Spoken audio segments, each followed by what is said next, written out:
All right. So good morning. My name is Armika Bash Gaspar. I'm the CDBG Program Manager here at Okra, and we want to welcome you to the first GA update of the year. Thank you so much for being here.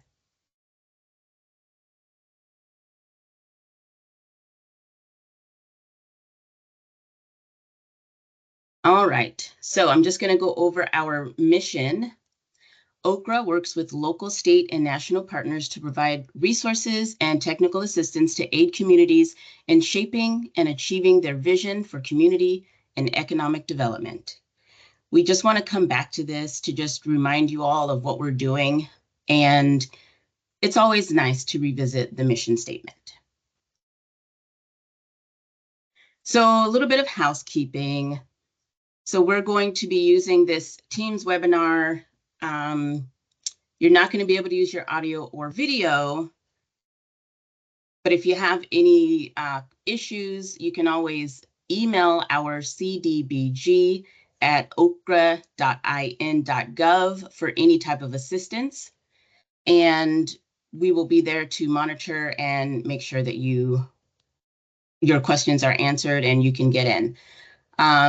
We have the email address also where we will be able to provide you with the link, or if you know anyone that is unable to get on, have them email the Okra, the CDBG at okra.in.gov email, and we will provide them the link through there as well. If you have to ask a question, if you're able to see the Q&A function, that should be somewhere either on the top toolbar of your webinar or somewhere on your webinar screen. We ask that you put your questions there. If you're unable to find that Q&A button, or if it is not active or showing on your end, please go ahead and email us your questions, or you can use the chat.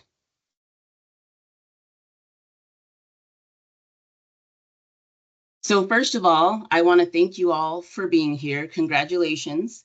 By attending this required GA update webinar today, you are receiving 1 continuing education credit as a part of your certification requirement. So after the presentation, we will make sure that we'll send the email with the PowerPoint presentation, and we'll also update the Grant Administrator Continuing Education webpage with this webinar recording. So when you registered, you were able to see a questionnaire. We thank you so much for all of you who took the time to fill that out. We appreciate and value you all and want to be the best partners we can be.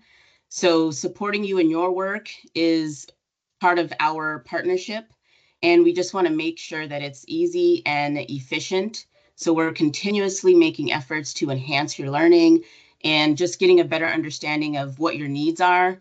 So we will take that, we will look at the questionnaire and update you all along the way with what gets developed with more opportunities for that. So thanks again for your feedback, and you are appreciated.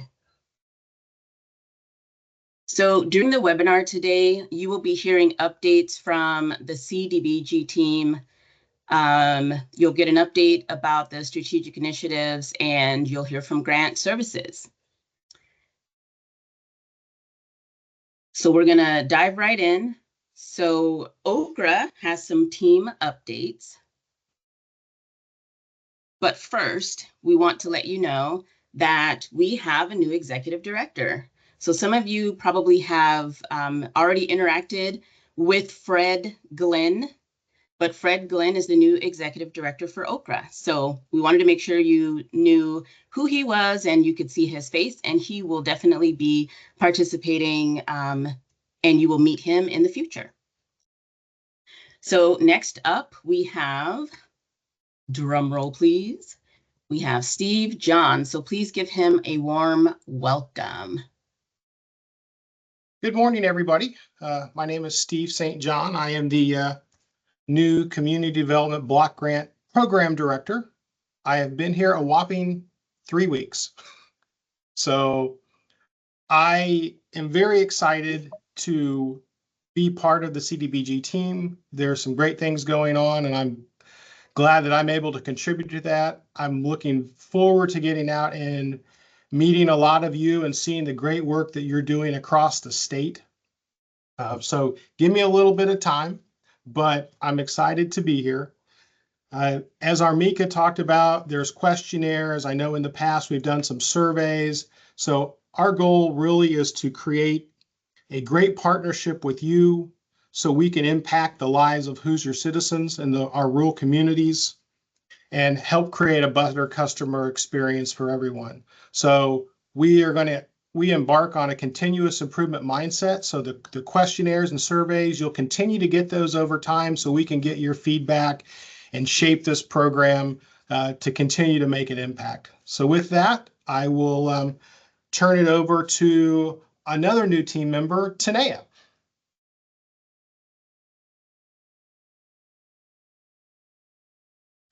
Hello, everybody, and good morning. I am so excited to be on the CDBG team. I have been learning a lot from Armika and Pam, and even the handful of you all that I have interacted with in my time with Okra, which has been almost 3 months. So I'm very much still learning, just like Steve said, so give me some patience. But I'm really excited to continue learning from the team, getting your feedback, learning from you, and working with you all to better all of our communities here in Indiana. Awesome. Thank you, Tanea. Now we have Dina Furchman. Please give her a warm welcome. It is lovely to meet you. Like Armika mentioned, I am also new to the team. I am the new Community Affairs Director. I've been in for about 3 months. Luckily, at Okra, we have great historical background and knowledge so that we can continue to serve you. I am sorry to say that we are losing a great team member, Sarah Afroderman from the West Central region. She is marvelous, but she has been given an opportunity of a lifetime, so we're very happy for her. If you are in the West Central region and you need any kind of assistance, please reach out to me directly. You can find my information on our Okra website. We also have 4 new members in our on our team, and so we have so we have Johnny is in the Southwest region and Tayton is in the Southeast region. The next slide. And we have Teresa in the East Central and Lindsay in the Northeast. And you can find their contact information on our website. I encourage you to reach out to them and just kind of start a conversation, because we are here to serve you. We're here to help you so that we can all together help our rural communities. So thank you so much for being here. Oh. Awesome. Thank away, you, Armika. Dina. Yes, thank you so much, Dina. So now we're going to have some CDBG updates. And hold on, technology, gotta love it. All right, so our next GA update, we just want to make sure that you guys have this on your calendars, is Thursday, October 16th, and it will also be from 10 to noon. So please make sure that you get that on your calendar, because you have to attend. Grant administrators must attend 2 GA updates annually. So we will notify you by email with the link to the Teams webinar. You will no longer be required to register for the GA updates. We wanted to make sure that you guys knew that, because when you sign in, we will use that as your attendance. That way, everyone has the calendar invite and all you have to do is show up. So we're constantly working on ways to improve your experience. And this just feels like it's the next best step in our partnership. Sometimes you can overdo things, right? And technology is not always our friend. So We will just simply send out the October 16 invite. That way it's on your calendar. We do want you to also put a hold on your calendar as well. But again, you will not have to register. You just have to show up. So you do have to attend the entire GA update to receive your credit. So if there are any conflicts, like obviously yesterday we had a storm across the state of Indiana. Sometimes things happen. In this case, we are going to make adjustments for people who were unable to join with us today. But if you need to make arrangements, if you know in advance that there's just something you cannot get out of and you cannot schedule around, please make arrangements with me. Just send an email to the cdbg@okra.in.gov email so that we can make sure that you're able to complete the webinar. So when you're unable to attend that day, we would like within 48 business hours after the assigned webinar for you to complete it. And so typically, had we not had the storm yesterday, I would say this Monday, April 7th, by 11:59 p.m. Eastern Time, you would need to complete the watching this webinar and making sure that you provide us with 5 takeaways in order to receive credit. So with yesterday, us having the storm, we're actually going to give more time to those who are able to reach out and say, I just was not able to get on today. So we are willing to work with you all. You know, we do need to have rules and systems in place, but also we're all human and things happen. So if you have any colleagues or coworkers or partners that you know that were not able to join today for whatever the reason is, just have them reach out to our email and we will make arrangements for them. So in the future, just know that there will be a 48-hour business timeline. So it'll be on Thursday. So Monday would be that 48 hours. And we will send this information in an email to all of the GAs after the webinar so that everyone has this information. So with that, I wanted to also let you all know that we have an upcoming 2025 CDBG training cohort.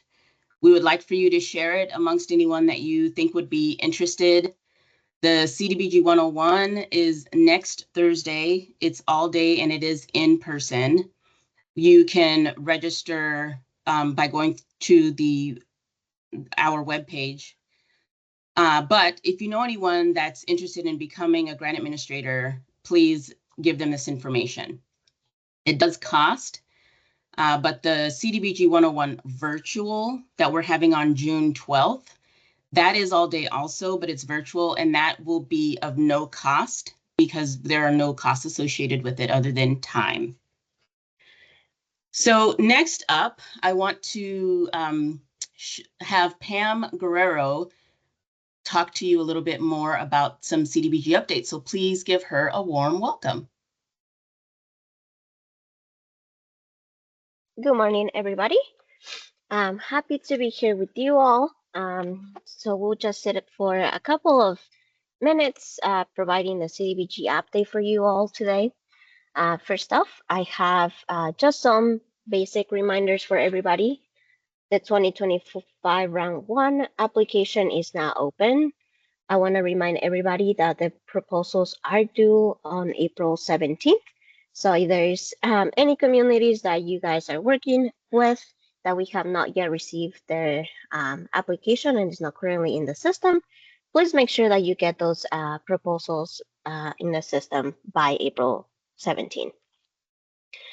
The pre-approval items, including green infrastructure, request for any bonus points, as well as any final income service approvals, need to be submitted to the agency no later than June 6th to make sure that it counts towards this round. If there's any questions or concerns, please make sure that you're sending those emails to the CDBG inbox. As a reminder, any bonus points and green infrastructure requests need to also be sent to the CDBG inbox. A lot of your CLs are brand new, so please make sure that you are sending those emails to our inbox because we do not want to miss out on being able to review and provide you with those points. The application for this round will be due on a Friday, June 20th, in GMS by end of day. And just please remember to double check all contact details on those profiles in GMS to make sure that the applicant's role in GMS is up to date. All right, and then for Q2 planning and OR Q2, these applications will be opening up again on Monday in 2 weeks, April 14, 2025. The pre-approval items, including bonus points, will be due to us by May 2nd, so please make sure that you're submitting those on time. Applications will then be due by May 16th. So you guys have a little bit of a month to put together a nice application for us to review. And as always, please make sure that you're sending those communications to the correct person. That will be the CDBG inbox. And again, please double check that those contact details in GMS are up to date so that we're able to, have the contact that we need to. All right. So for a little bit of a time, we have been talking about the handbook and the process that we have been going through of updating it. So we wanted to provide you guys with what our progress has been looking like over the past couple of months. So we have partnered up with a new interactive learning platform that's called Articulate. And this Articulate will be the one that's housing the new handbook. But you guys will also have the option of downloading it and printing it out if that is more up your alley, which I know that I like to print things out for myself too, but you still have the option of researching any side of topic that you need in this interactive website, and it's really, really cool. Can you just click play, Armika? Okay. So it provides you with a little bit of a menu here in the beginning. Kind of explains you how to use the handbook. This is a graphic that you are able to just kind of look and see what it looks like. It provides you with the format of it. In the next slide, they give you a list of acronyms so that for everybody that's new or might not remember what an acronym means, you're able to come back and reference back to it. It is divided into different sections.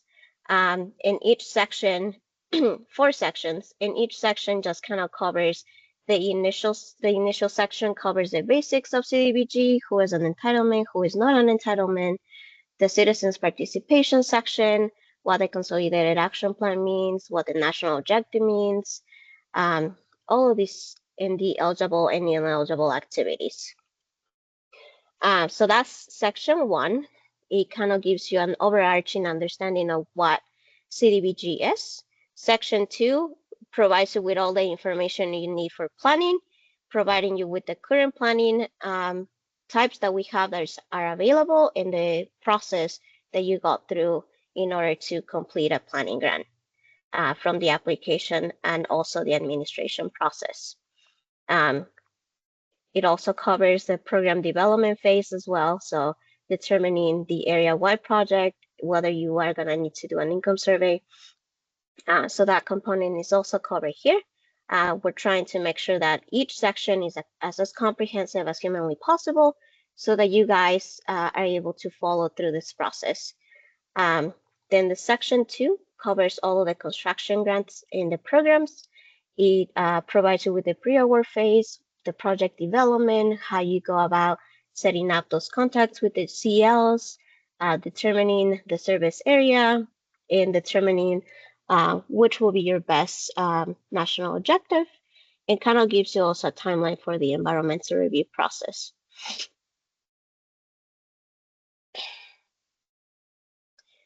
All right, so then we also break down the award phase.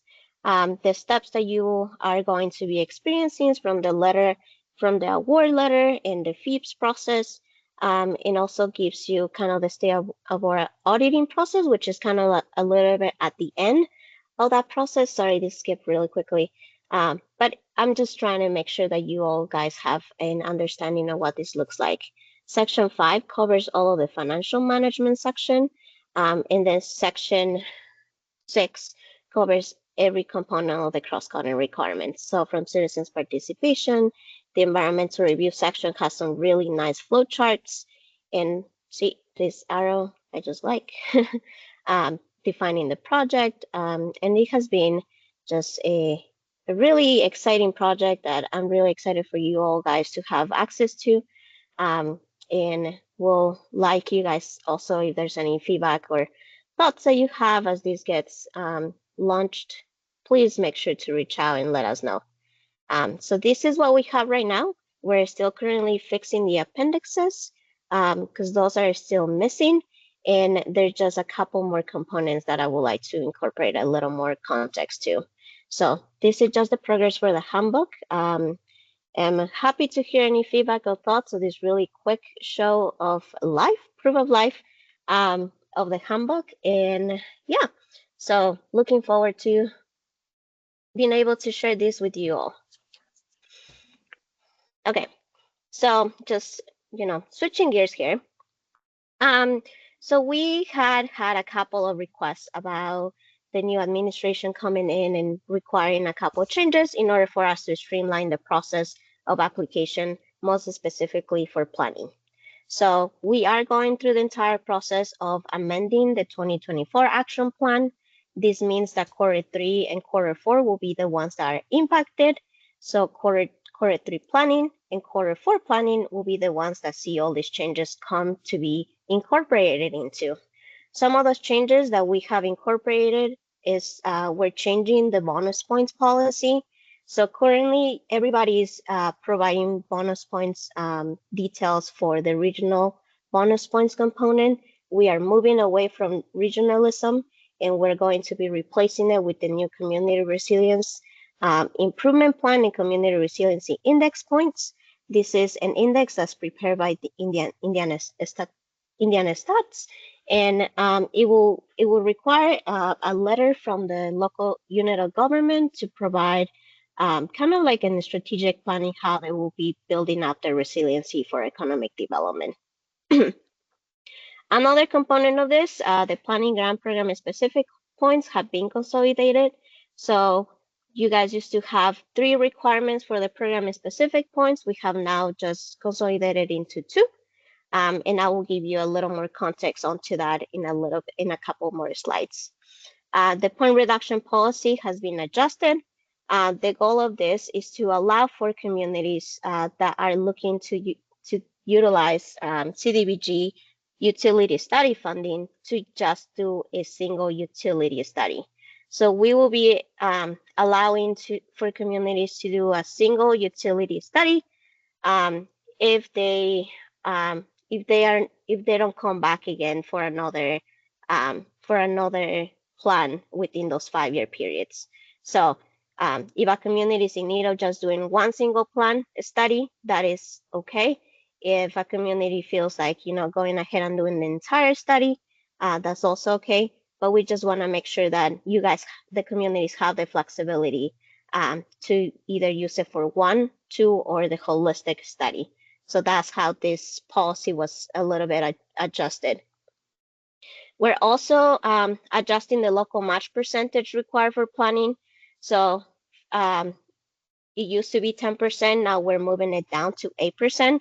So all the planning grants will require at least an 8% of local match.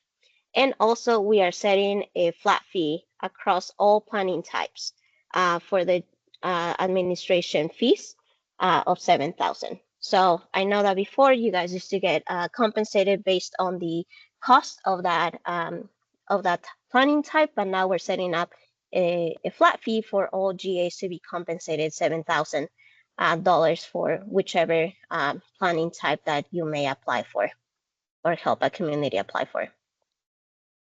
Can you click next, please? Okay, so just to give you a little more explanation on what the changes for the bonus points will look like. So we're moving us away from the regional bonus points process that we're currently doing, and we're now going to be using the new Community Resiliency Index for all of the CDBG programs. So the Community Resiliency Index is a score that is concentrated in assessing a community's potential for future economic growth, and it's assessed based on a couple of various dimensions, which includes the structure of the local economy, the human capital, the labor force, the social connectivity, the broadband access, wealth gaps, and also home ownership. As I mentioned, this index is developed, and all of these various dimensions, were selected by the Stats Indiana that also works to put together our disaster index, our distress index. So we're going to be utilizing those same dimensions for a community to put together kind of like a holistic letter to tell us how they will be utilizing this award for them to be able to build more resilient community, and how they're going to be kind of planning for a better community in the long run. So applicants will be required to submit a kind of like a vision statement, kind of outlining each of these components to it.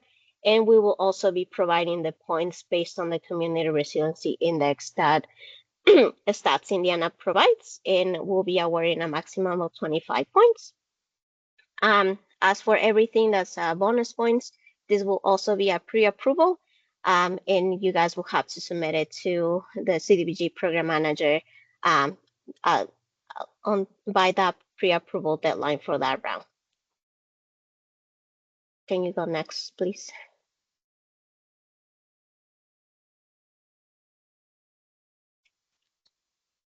Okay. So we have changed the program specific points for planning. These will come into play for quarter 3 and quarter 4. So we used to have 3, now we only have 2. We consolidated the connection to previous planning efforts and the implementation into one, the one that you see on your right, and the one that you see on your left. We didn't really change anything on this component, we just clarified it. So for the supplemental impact and community engagement, communities are eligible to receive up to 25 points if they are doing community engagement above just the required, holding those 2 public hearings that is already required, as well as the documentation on the public engagement in that survey. So if there's any additional community engagement that has been done, those could be submitted to meet this program specific points requirement for consideration. And we are also explaining how this will be assessed. So 0 points will be provided for communities that have not done any additional engagement methods, and we do not receive any documentation for that. 10 points will be provided to communities that do 1 to 2 additional engagement methods. So these engagement methods are things like community workshops, promotions, you utilize a citizen to participate in a committee, things like that. So if we see at least 2 additional ones, your application will receive 10 points for this section. If there's 3 or more additional engagement methods, you will be receiving 25 points for that additional effort.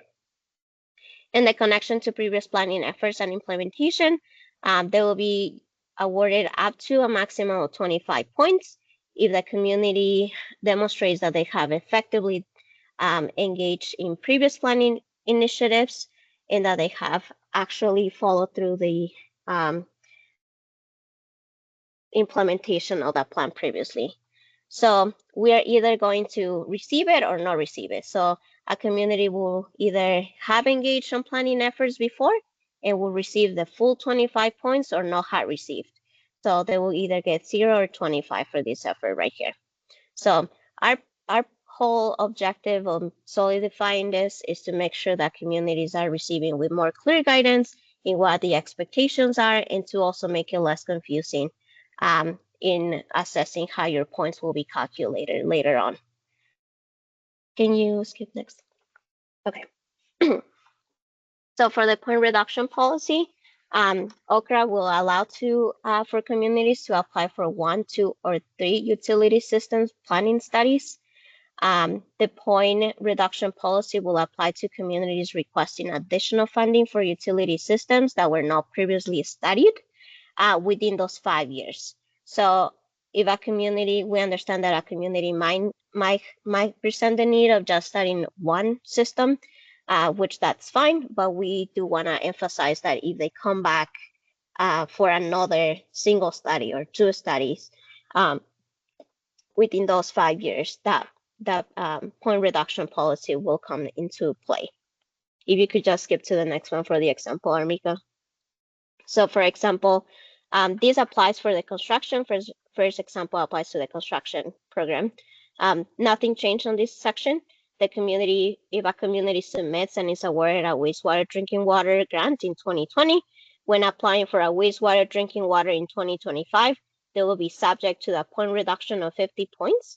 In 2025, however, they will have no point reduction if they come back for that other component in that same project. So I'm just making sure that this is clear because we get a lot of questions on this one a lot. And then the second Pam, example. 2026. Yeah, 2026. What did I say? 2025. Sorry, 2026. For the second example, this is for planning. Just making sure that this is also kind of clear.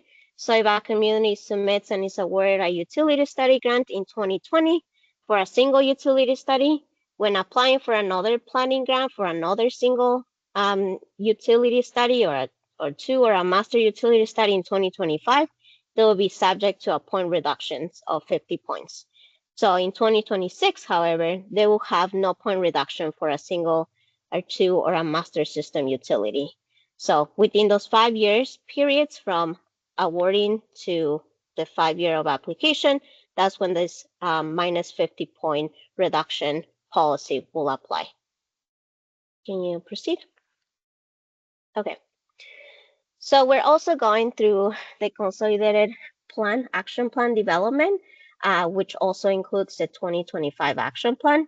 There's a couple of initiatives and things that will be changing, and it will impact round 2, 2025. We have heard from our HUD rep, and we are forecasting that we will have a delay in just HUD allocating our funding. So currently we have the objective of holding our public hearing on April 7th, but we are very likely to be holding public comment period for almost 2 months. So that will pretty much give you all the opportunity to go online, look at our website, read over the draft, provide us with any comments and feedbacks that you guys might have related to the action plan, but it is just an important process of this. We want to make sure that you guys are actively participating in this process, that your communities are also participating in the process, because this plan serves the entire state. So some of the new changes, so the program specific points will be adjusted for the user rate benchmark for the wastewater drinking water program. This is something that we do every year. And this is in order for us to just follow the same legislative task recommendations for us to be in line with other funding agencies like SRF. So we will maintain that moving forward. And then for the wastewater combined utility rates for the ongoing operations and maintenance activities of the wastewater drinking water and the stormwater systems, we are lifting those up a little bit more. So for 0 points, less than $55 combined user rates. If a community has 55 to 100 combined user rates, they will receive 10 points. For more than 100 combined user rates, the community will receive 25 points. So just want to make sure that you guys know that this is a process that will continue on changing as the time goes by, because things get more expensive. So then we're also, go back, Armika. We're also planning to support more community housing development through the planning program. So we're hoping to put together a minimum planning requirement for housing studies for Okra to be able to provide funding for communities housing study projects. We're also going to be more proactive in facilitating communities through the planning program. So that is an overarching goal that we're looking to do. And then we're also looking to expand the blight clearance program to include residential building. So we're currently only doing industrial buildings, but we're also going to be embarking onto residential buildings to be eligible projects. Armika, next one.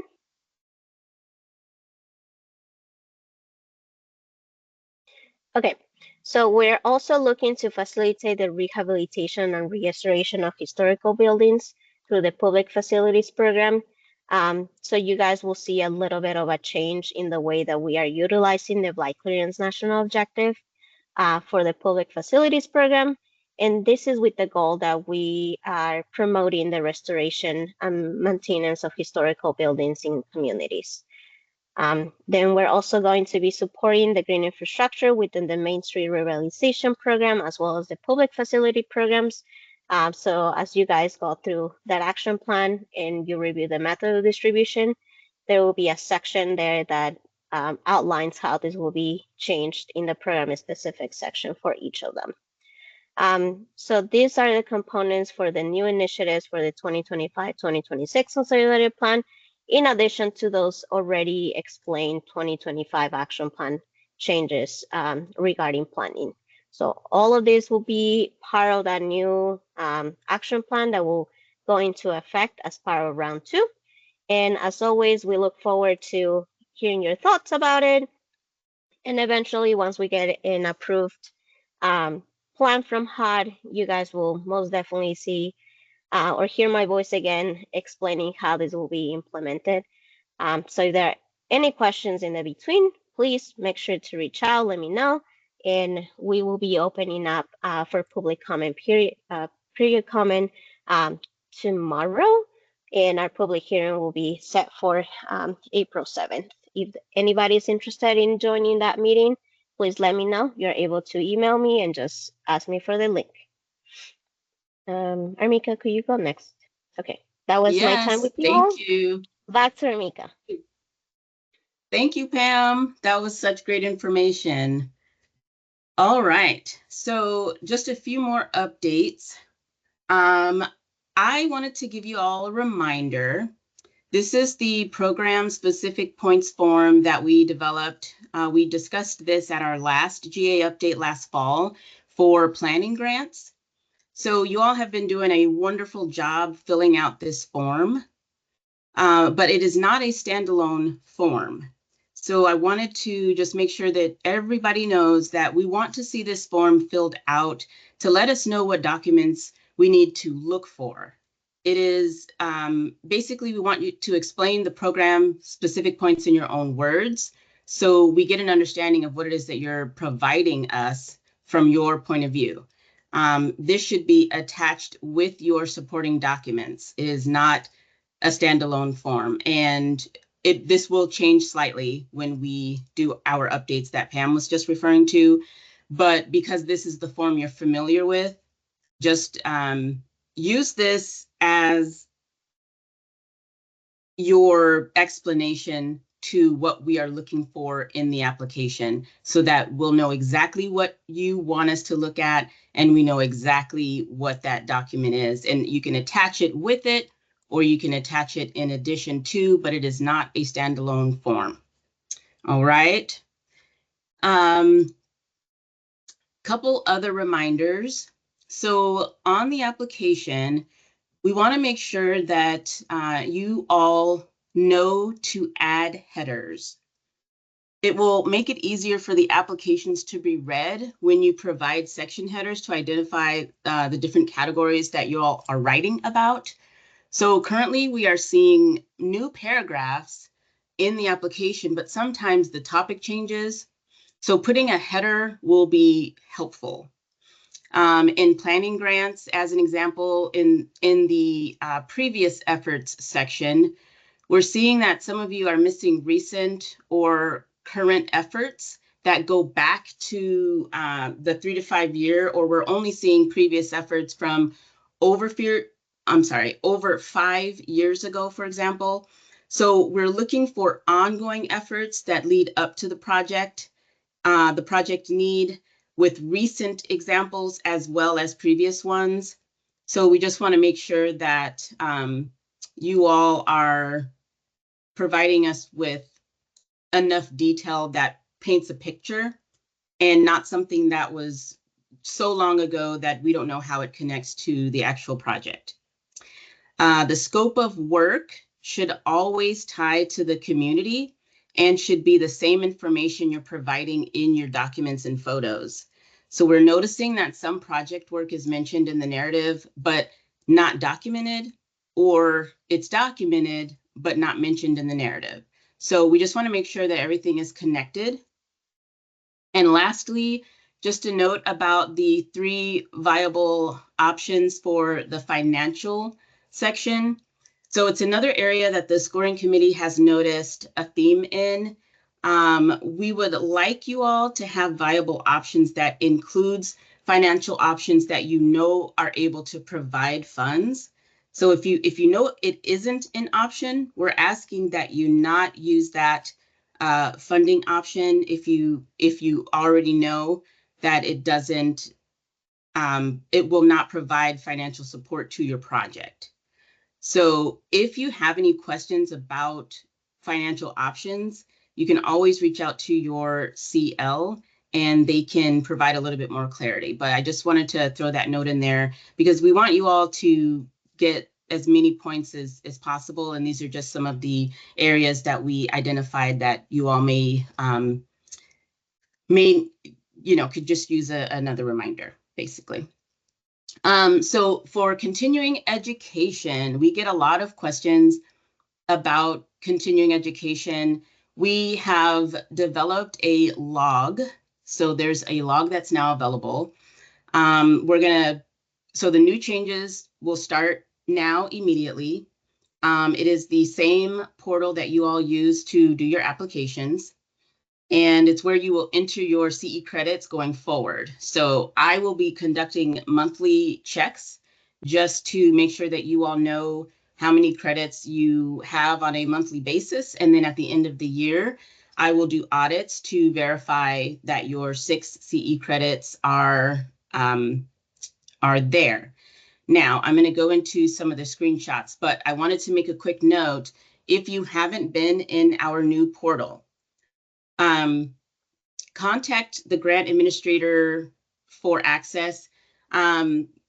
It would probably be best to email us at the cdbg@okra.in.gov email. So I added that, but Catherine in Grant Services is the grant administrator. I did provide her email, but it would be best to email us first so that we can make sure that you all are certified and in good standing, and then we will let her know that you are requiring or requesting the grant administrator access on that portal. So just to go into a little bit of detail, this is the portal I'm referring to. I believe this is what you all see when you go to log in.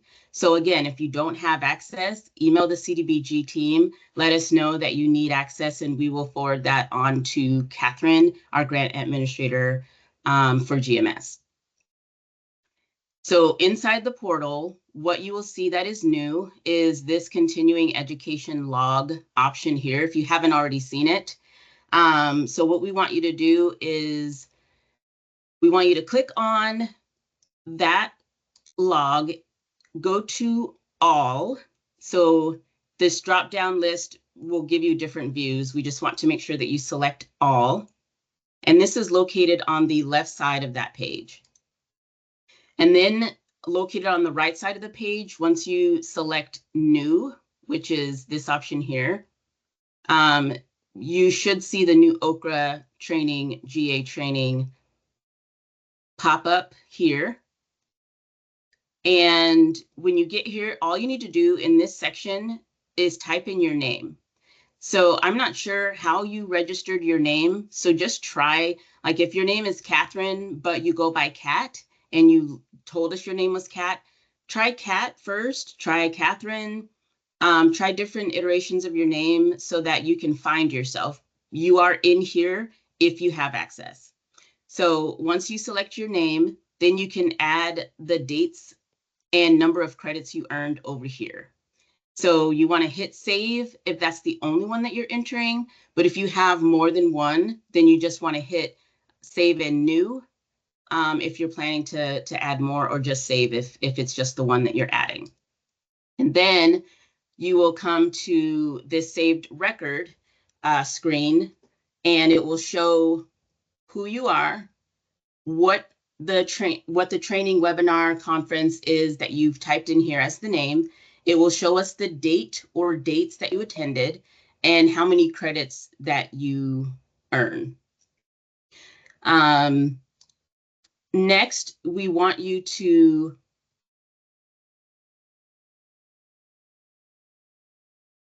I think so. There's another step that I wanted to say. If you've asked for the CE credit through our email, the cdbg@okra.in.gov email, then we would have provided you with the approval and the number of eligible credits.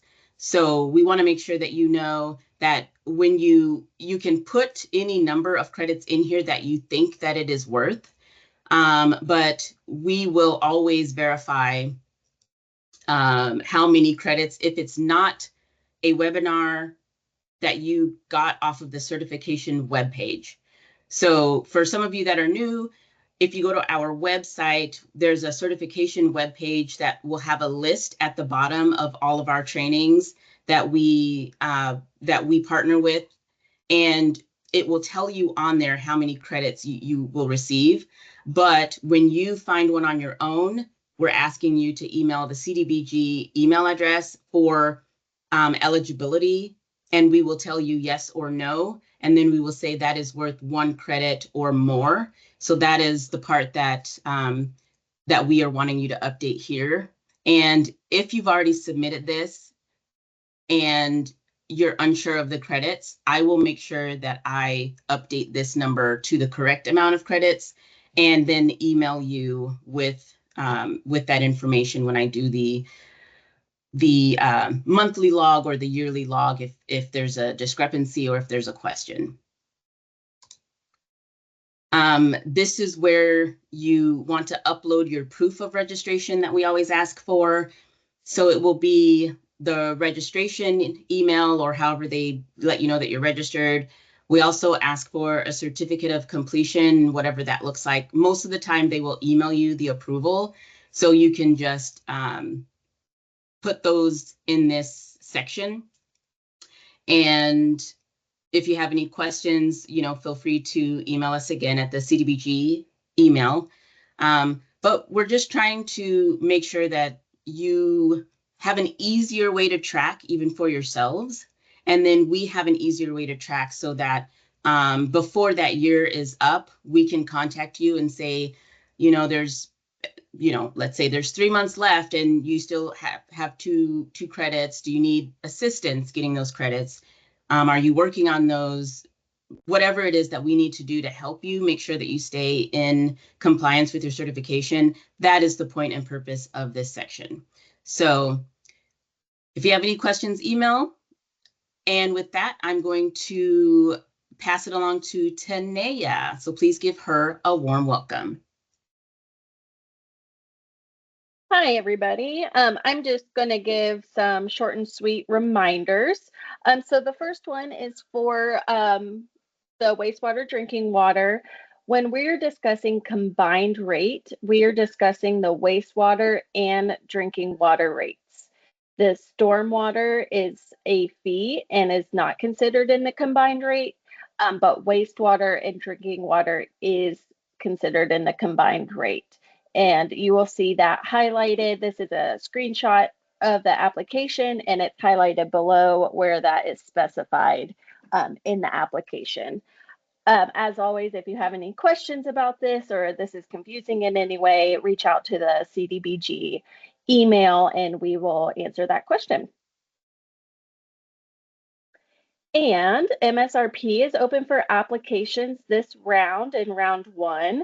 This is a screenshot of a beautiful one-pager that's available overviewing what options are for that Main Street Revitalization Program. Keep in mind your community must be eligible to apply for this Main Street program.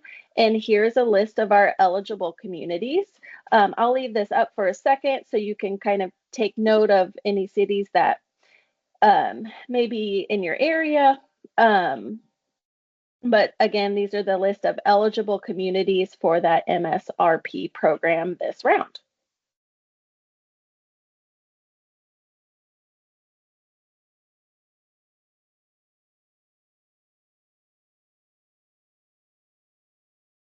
All right. And then I believe I am handing it back to you, Armika. Hello. It's me. It's Armika. I'm back. I just wanted to provide you all with a very quick timeline for the preserving applications. They open on May 1st as well. And here's a quick timeline that we just want you to be aware of for the Main Street. So May 1st is the main date, and then the applications are due on July the 17th. If you have any questions for Indiana Main Street, please email indianamainstreet@okra.in.gov. Now I'm going to pass it to Adam Moschel.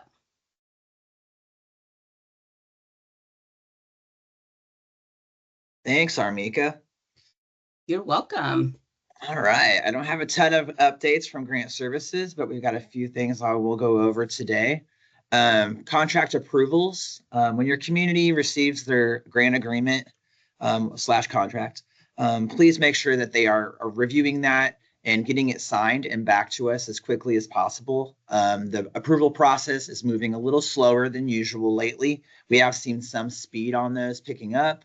But just to keep things moving in your project, it's best to get those back to us in action and through the approval process so it can get executed and you can move on with your project. For owner-occupied rehab, Grant Services is working on some different resources that we can put together for you guys, basically so that we can have more consistency in the materials that we're receiving. We know that this is a newer program for Okra.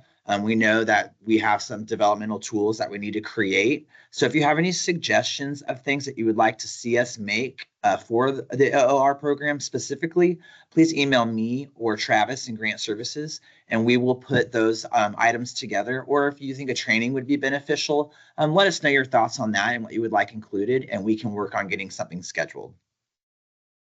Also with the owner-occupied rehab program, the administrative fees are limited to the 8% still. At this time, you cannot add extra administrative fees into a professional services contract. That is not allowed. We are still capped at the 8% there. So if you're adding extra work for your firm to do administrative work, even though it is a little more burdensome than regular administrative work for other CDBG programs, please don't hide those in your professional services because they will not be considered eligible. Next up, just a reminder, again, I know we went over this last GA update, but we're still seeing this happening. For construction work, please do not let that begin prior to labor release. I understand that a lot of contractors are out there, getting busy on things, and they're starting the work maybe before you know they are. They don't understand the process so well. So be sure you're making that clear at your pre-cons that they can't start the work until you have that labor release. So it's important for them to get that paperwork to you that you're going to need in order to get that release. Next slide. Thank you. Next up for planning grants. If you are doing a planning grant, your service area is basically going to be the community's boundaries. So it's not necessarily going to be the service area of the system you're working on if you're doing a utility. This is something new that we've been running across, and we've been talking to HUD about it, and they've confirmed with us that you can use just your community's boundaries for a planning grant.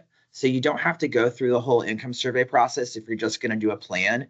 You can do that plan and then do the income survey in the background so that when you get to construction, you have your full service area under the income survey. But for the plan itself, you can come in just using the town's or the city's limit or boundaries. So that will make that a little bit easier and faster to get into that planning process. If you have questions about that, please feel free to reach out to me, and I'm happy to walk you through that. Next up, on July 1st, 2025, retainage limits for federal contracts reduces from 5% to 3%. The way to hold your retainage, you still have the same 3 methods as always. But as I always advocate for, the best way is to leave the retainage at the state. That way you're not having it sit in a bank somewhere collecting interest. It's not getting lost in the contractor's hands or the community's hands. And then you just pull that down with your last draw. And then finally, due to some administrative changes, we do know that the environmental justice component is going away for ER. So watch for some ER updates coming your way. We will also be updating some of the ER forms that involve that environmental justice piece. And then we also are aware that some of the ER forms on the website are currently not fillable, even though they're supposed to be set up that way. We are updating those forms, so watch for those to be released onto the website. And those are the updates from Grant Services. Thanks. Thank you, Adam. You're welcome. All right, it's me again. Whoop, whoop. So we just want to stay connected with you all and make sure that you all are connected with us. So if you haven't done so already, please sign up for our Okra press releases and announcements. You can find that on our Okra webpage on the website, very, very bottom, or you can go to this link that will be provided in the PowerPoint. And then you met Dina earlier. She mentioned our newest faces here at Okra and our community liaison team. We've had a lot of change, so please refer to our community liaison map for more information on who is who and what region people are going to be in. And there's also a link there provided. Other than that, you all, this was short and sweet. We had a rocky start, but I feel like we had a quick finish. If you have any questions, you can contact us. We're referring to this email a lot because we find that this is the most efficient way to reach the CDBG team. So any questions, anyone you want to get in contact with, we have our email address here. If you have any other needs, or you think of anything else that was prompted from the questionnaire that we sent out, or if any of the presentations that you heard today, if you receive any other thoughts or questions about that, this is where you go, and we will get back to you in a timely manner. Again, we will email this information out. We will update the website with the webinar recording and also the PowerPoint. So thank you so much for your time. And you now get about 50 minutes back in your day. Thank you so much.